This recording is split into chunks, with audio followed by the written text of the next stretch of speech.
Ignited Minds Tutorials has recently released a comprehensive video series focusing on real numbers for Class 10 CBSE Maths. This series delves into crucial concepts such as rational and irrational numbers, as well as Euclid's division, lemma, all essential topics for students preparing for their exams. The videos aim to provide a thorough understanding of the subject matter, offering step-by-step problem walkthroughs and in-depth explanations. By covering previous year's questions, the tutorials help to familiarize students with the format and types of questions they may encounter in their exams. The content is designed to be accessible and engaging, making it easier for students to grasp complex mathematical concepts. This resource from Ignited Minds Tutorials empowers students to build a strong foundation in real numbers, enabling them to tackle exam questions with confidence. Whether students are looking to revise key concepts, improve their problem-solving skills, or simply gain a deeper understanding of the topic, this video series offers valuable support. With the help of these tutorials, students can enhance their knowledge and excel in their Class 10 CBSE Maths exams.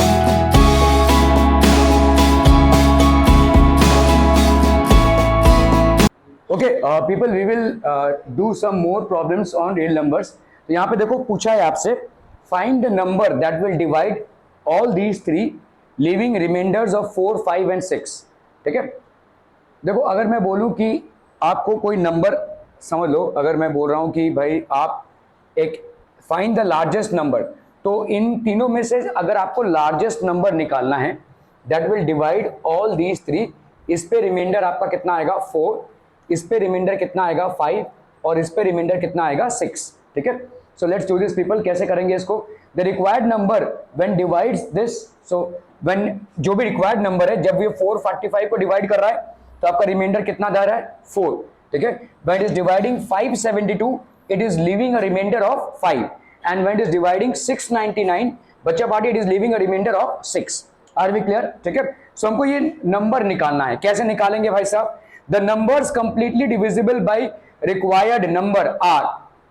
ठीक है, 445, तो आप भाई साहब देखो यहाँ पे 445 से इसको माइनस करो, कितना आया 441. 572 से आप 5 को माइनस कर दो, कितना आ जाएगा बोलो? 572 से ये आ गया आपका 567 और 699 से आप 6 को माइनस कर दो, दैट विल बी 663. ठीक है, सो इसका मतलब एक आप ऐसा नंबर फाइंड आउट करो जो इन तीन नंबर्स को डिवाइड कर सके, क्योंकि वो नंबर जब 445 से आप डिवाइड करोगे तो वो 4 का रिमाइंडर छोड़ेगा. वही नंबर जब आप 572 को करोगे तो 5 का रिमाइंडर छोड़ेगा. वही नंबर जब आप 699 को डिवाइड करोगे तो 6 का नंबर छोड़ेगा. Are we clear on this one? तो पहला स्टेप आप क्या करोगे? 445 से 4 को माइनस करो, 572 से 5 को और 699 से 6 को माइनस कर दो. अभी आप इन तीनों में से ये तीनों जो नंबर आए, ठीक है, इनमें आपको निकालना पड़ेगा कि ग्रेटेस्ट डिवाइजर इनका कौन होगा. ठीक है, इनका ग्रेटेस्ट डिवाइजर.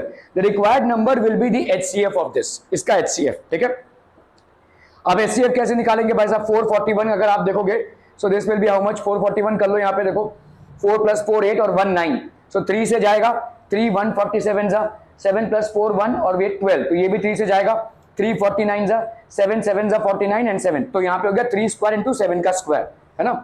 तो 441 will be how much people? हम 3 स्क्वायर इंटू 7 का स्क्वायर.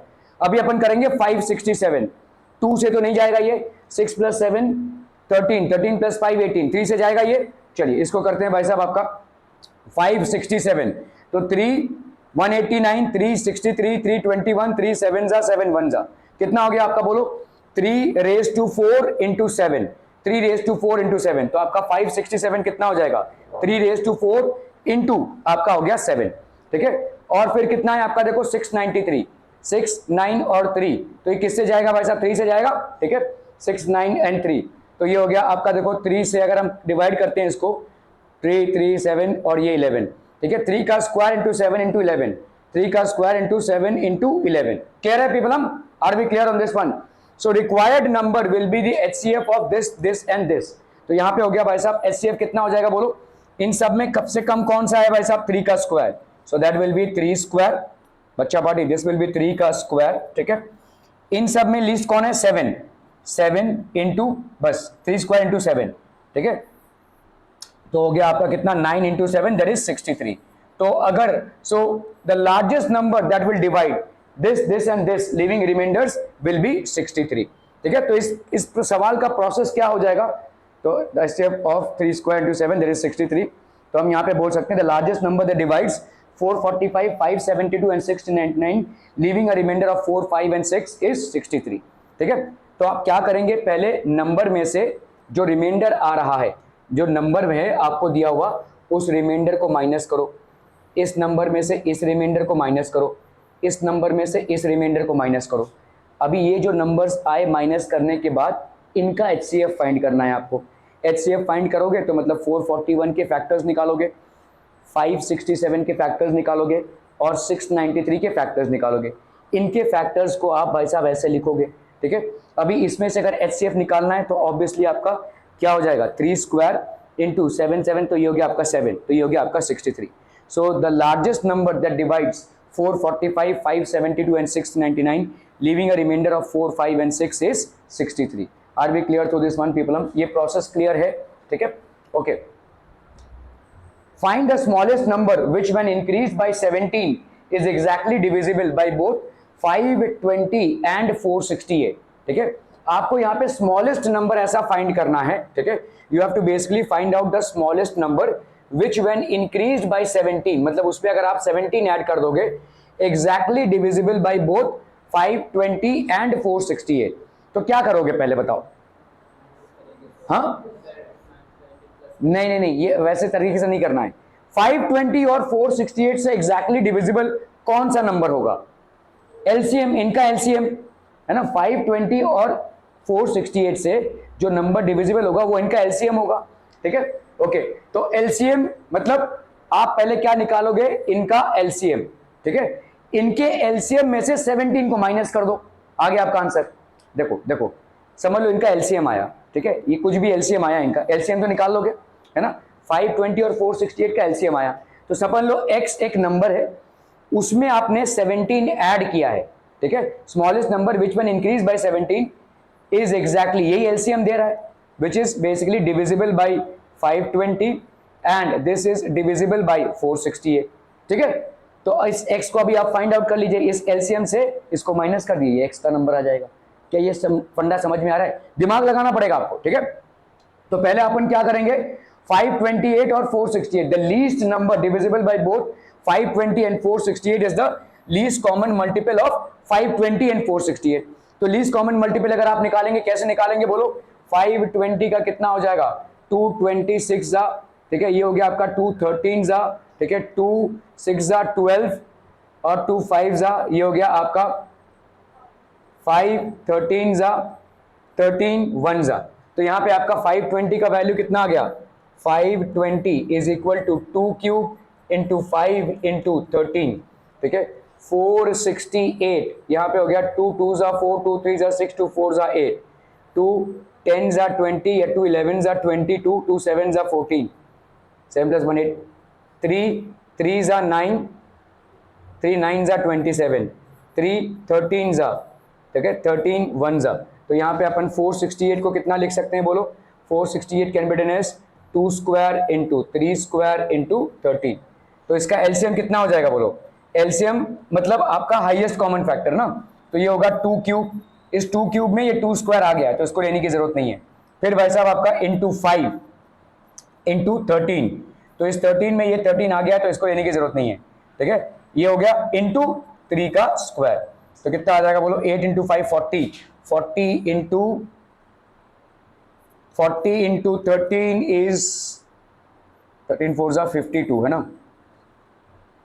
520 इंटू 9, सो ये गया 9 2 9 जा 18, 5 9 जा 45, 4680। ठीक है, 4680 ये हो गया आपका एलसीएम। ठीक है, ये जो नंबर है ये दोनों से डिविजिबल है। अभी आपको एक ऐसा नंबर फाइंड आउट करना है जिसपे आप अगर 17 ऐड करोगे तो ये नंबर आए। ठीक है, तो let's say the number is x, इसमें आपने 17 ऐड किया, ये कितना आ रहा है? 4680। तो x की वैल्यू कितनी हो जाएगी बोलो? 4 क्या हो गया? 4680 माइनस 17, तो ये हो गया कितना भाई साहब आपका? 7 + 3 10, 7 से 1 गया 6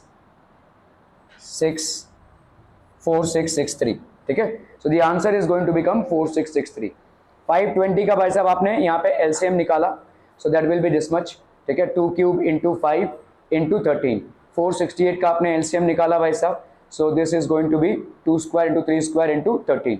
clearly LCM is equal to how much, 4680 आ गया, ठीक है।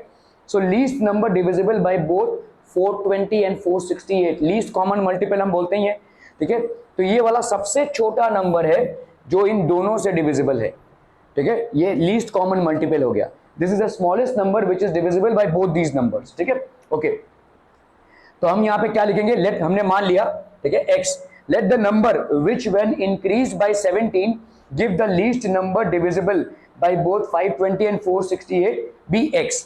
तो इसको हमने x माना, तो हम यहाँ पे क्या लिखेंगे, x plus 17 is equal to, x plus 17 is equal to 4680। तो x की वैल्यू हो जाएगी 4680 माइनस 17, दैट इज 4663। क्या घुसा है तुम्हारे आंख में, ठीक है। Therefore 4663 is the required number. Clear है, okay okay okay. 16 by 36 is equal to 4 by 9। तो ये आपके क्या हो जाएंगे भाई साहब, को प्राइम नंबर्स। क्या होंगे ये, को प्राइम नंबर्स, क्योंकि देखो two numbers having no common factor then other than 1 are called basically coprime numbers. Actually ये को प्राइम है क्या आपके उसमें, है क्या नहीं है, देखो जरा फटाफट। हाँ ये चलिए छोड़िए, वो नहीं है, को प्राइम नहीं है आपका। चलिए अभी हम यहां इसको करेंगे, ठीक है। Prove that under root 5 is irrational. हालांकि अगर आप देखोगे ना भाई साहब, any square root of any non square number, square root of any non square number is irrational. किसी भी नॉन स्क्वायर नंबर का स्क्वायर रूट हमेशा क्या होगा, इरैशनल होगा। क्या 5 आपका स्क्वायर नंबर है, नहीं है, तो इट विल बी इरैशनल, ठीक है। अब इसको हमको प्रूव करना है, ठीक है। सो अपन क्या लिखेंगे भाई साहब, ये सेम चीज लिखेंगे, देखो 5 is a factor of 3 after equation 2, 5 is a factor of b। चलिए इसको करते हैं, will prove it by contradiction method.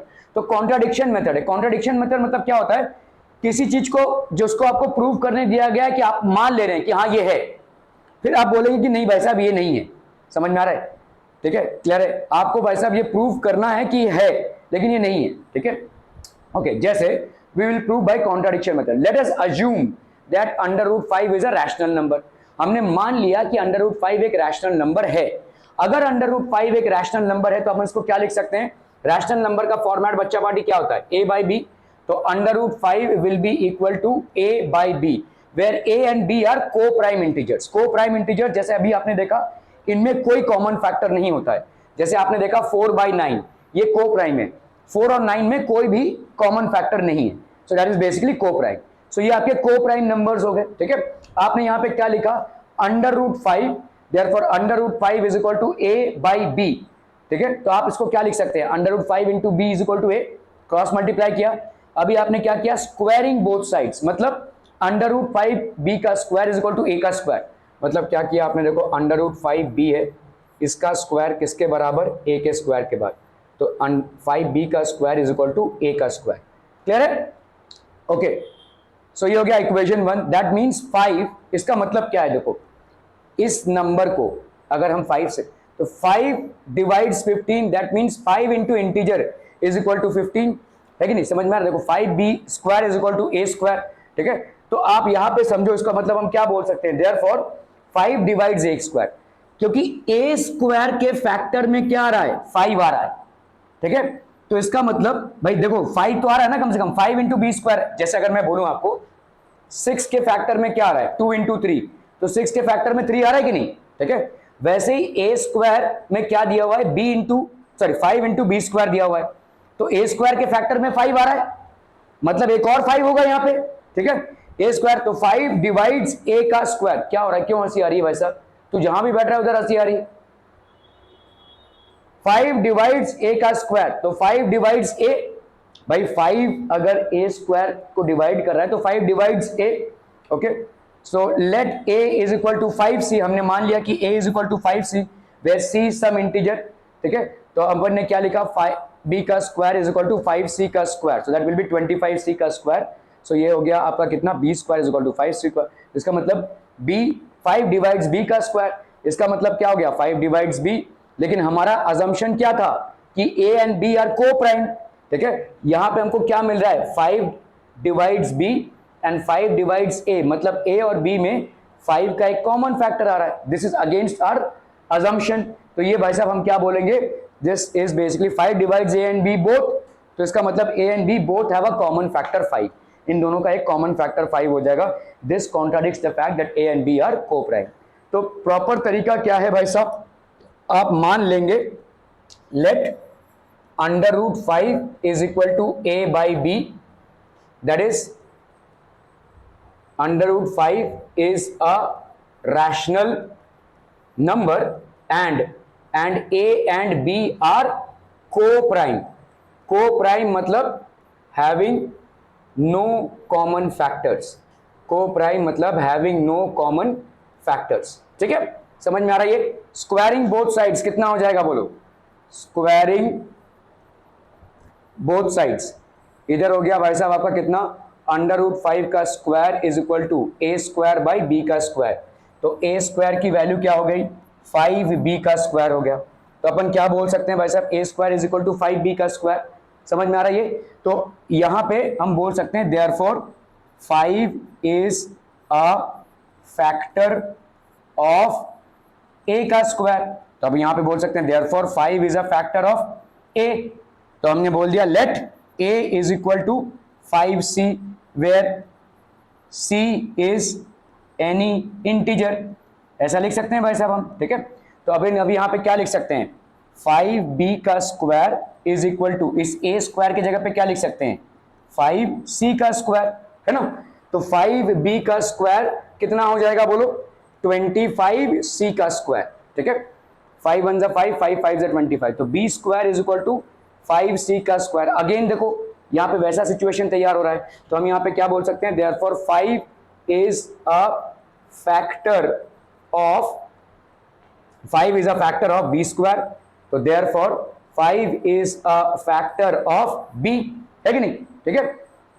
तो इसका मतलब देखो 5, देयरफॉर हम यहाँ पे क्या देख रहे हैं 5 is a factor of b, इधर आया और इधर की तरफ गया भाई साहब आपका 5 is a factor of a, ठीक है। तो हम दोनों को मिलाकर क्या बोल सकते हैं therefore 5 is a factor of both a and b, ठीक है, और ये हमारे अजम्पशन के अगेंस्ट है, this is a contradiction, this is a contradiction to our assumption, to our assumption, ये हमारे अजम्पशन पे एक कॉन्ट्राडिक्शन है, this is a contradiction to our assumption, क्योंकि हमारा अजम्पशन क्या था दोनों भी क्या है को प्राइम है, हमने क्या अज्यूम किया था कि इनके बीच में कोई कॉमन फैक्टर्स नहीं है, they are coprime, therefore under root 5 is an irrational number.